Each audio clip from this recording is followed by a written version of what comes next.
What do you look for when you're investing in a founder? I think venture is a people business. Even when we're making content or hanging out, it's all about finding people that really have a chance to change how the rest of their ecosystem performs. Where do most influencers go wrong? I think most influencers are stupid. Hi guys, welcome back to Street Talk. Today we have Geoffrey Woo, the founder of Anti-Fund and Ketone. Anti-Fund just raised $100 million with Jake Paul and Logan Paul. We're gonna ask them where they're gonna invest the money and what white space they see for opportunities of entrepreneurs to go out and capitalize in today's economy. Jeff, you and Jake Paul just raised $100 million. Where are you putting the money? We're lighting it all on fire. Anti-Fund, we're here to invest in the best founders building life-changing, category-changing companies. So entrepreneurs like Sam Altman, Palmer Luckey, Elon, that's our type of people that we like to associate, back, and support. What do you look for when you're investing in a founder? I think venture is a people business. Even when we're making content or hanging out, it's all about finding people that really have a chance to change how the rest of their ecosystem performs. I like people with some sort of like childhood trauma. They tough something out, because if they can tough something early in their career, going to build a billion, trillion-dollar company is war, and it's hard, and it's like a 10-year, 20-year grind. So you look for signals of how someone can actually have the guts to actually do that. So I like people that are math champions or science fair champions, or even athletes, because like that shows some sort of grind and work ethic over a 10-year period of time. You and Jake Paul started Anti-Fund 5 years ago now. What has been the biggest alpha and tastemaker by partnering with a celebrity and a social media creator first? Yeah, I think a lot of people compare us or think of us as a celebrity fund, which is fine because Jake is a celebrity. Yes. But I think about the actual macro game of how investing is done today in 2026. If you look at Bill Ackman, he's a Twitter influencer. Yes. If you look at David Sachs, Chamath, these are some of the best investors in Silicon Valley on Sand Hill Road. I think if we believe that attention is more scarce than capital, which we do believe, and I think that attention, ADHD of our generation is getting increasingly more scarce, then folks like us should be more powerful. Yes. So I want to make the experiment or the thesis that we can take the archetypal influencer and we put the judgment of someone from my background, top of class at Stanford, growing up doing national level science fairs and math competitions. Can we, using attention as our wedge, outcompete the big boys? And I feel like so far, our performance shows that we have a chance. Having Jake and Logan by your side, investing in all these companies, getting to hear so many pitches, what white space are you seeing? We've been spending a lot more time on physical, robotics, manufacturing, even starting to look more at bio. So I would say that Silicon Valley, all these fast startups were very software based or like CapEx light. It is an investment dollar. You don't need to have a lot of money to make a lot of money. Yep. Right, so that makes sense from a investment return perspective. You are a VC, an entrepreneur, you're also an influencer. Where do most influencers go wrong? I think most influencers are stupid. I think a lot of athletes, a lot of musicians, a lot of influencers got their fame by being good at a ball sport or singing or like doing some sort of trend or dance, which is good for getting attention and getting respect for like some sort of art. But I think there's like a raw business commerciality that is required to be an entrepreneur. So I think the story that people don't hear a lot about Jake and Logan is that those kids were like being landscapers for $10 an hour, knocking on doors when they're teenagers, when they're like 12, 13. And when they made their first Vine video, when they got like their first 5,000 followers, negotiated their first $200 like Vine sponsorship. People see Jake and Logan, WWE, boxing star, private jets, all that stuff, but I think they don't realize that they were like shilling and selling and failing and winning and trying publicly doing deals. Publicly won, but doing it when they're like 12 and 13. I think there is a love of the game of capitalism. And I think many athletes, many celebrities, many influencers don't understand the rules of capitalism. And I think what you guys have done such a good job on is getting that attention and making authority. Like you guys are, in my opinion, the tastemaker for venture capital right now. But I bootstrapped Street Talk. I would never raise money if this is a cash flowing business. Yeah. If I were going to raise, you guys would be the first VC I think of.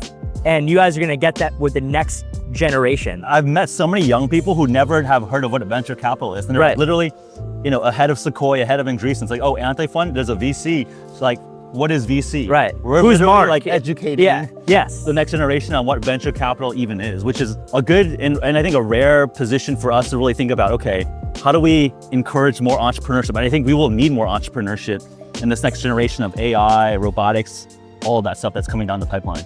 Jeff, I took it all away from you. Took away your connections, your following, and your companies. Yep. How did you make your first $1 million today? You first got to sell what I do have, which is my time. Yep. Right. So I think in terms of, I can, I'm quite technical.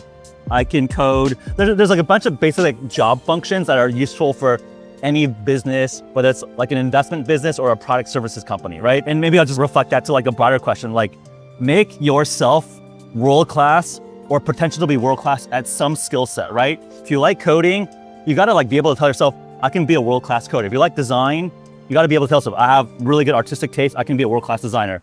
I'm an entertainer or a content creator. I will grind and pump out so much content and post 3 times a day that I have a chance to actually be the best creator in the world. I don't mean to interrupt you. I say the exact same thing. Oliver Tabs was like, yo, you can go try to be the best investment banker in the world. Good luck.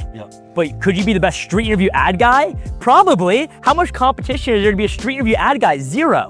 So be the best in the world, but also where's there a white space for like there's an opportunity, not be the best coder. The whole world wants to be a coder. Where's there's white space where you can be the best in a niche that's gonna appreciate value. That's like the magic, which is like you wanna pick a niche that people underestimate the size of growth and the size of opportunity. And if you can be world-class in it, then you have a chance to be a billionaire. And I think you need a little bit of delusional optimism to just get yourself out every single day to compete. Where does that delusional optimism and raw conviction come from for you and your background? I think we all need to find something within yourself that you're proud of and that you would stand and be ready to fight and die for, right? So I think that could come from God, your parents, but I think you need to find some small brick of confidence where it's like, hey, I'm worthy, I'm valuable, I have competency, and I'm willing to like fight and die and compete to like prove that to the world.